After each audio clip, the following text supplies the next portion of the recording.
Hello there, creative friends. Khara Plicanic here, and today we're going to talk about how to set vertical type in InDesign. So what do I mean by vertical type? Well, I am specifically talking about the letters being stacked on top of each other, not just simply rotated like this, like you would use on the spine of a book, for example. But maybe you are working on a crossword puzzle layout and you really need these letters to be stacked vertically. So if we take our text frame here and we just do this and we think, oh, that's going to wrap the letters down, it is not. It is not going to work that way. InDesign knows better.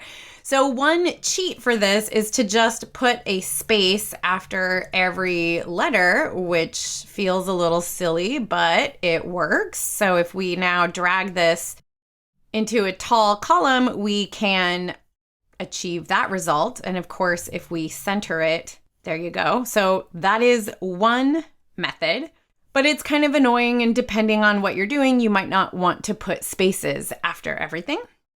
Another way to do it is to use the text on a path technique. So I'm going to use the line tool here, and I'm just going to draw a vertical line like so. And I'm going to grab my type on a path tool, which is buried below our regular type tool. And if I come over here and now I'll type vertical, let's make it white so we can see. All right, so there we have our text, and you will notice it is not stacked vertically. It's rotated vertically, but it's not stacked. But to make it stacked is actually super simple. Did you know that there are options for your type on a path? There are indeed, and all you have to do is double click on the type on a path tool. We'll change the effect from the default of rainbow to stair step.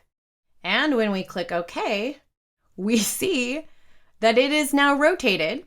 And if we want it to stretch the entire length of that line, we can choose in our paragraph settings to justify all lines. And that will make it stretch out across that whole line. And of course, if we select that path and we change the stroke to none, then the line will go away as well. So there you have two techniques for setting vertical type. The first is to manually add a space between each letter and then just drag your text frame into a long and narrow column. The other option is to create a vertical line and use the type on a path tool to place your text and then change the setting from rainbow to stair step. Then you can use the paragraph alignment options to justify the text and force it to fill the length of your line. Don't forget to hide your line. You'll want to get rid of any strokes, and that's all there is to it. Well, I hope you enjoyed this video. If you did, be sure to give it a like and subscribe to our channel. And for thousands more how-to articles and tutorials, visit our website, CreativePro.com, and become a member today. Thanks for learning with us.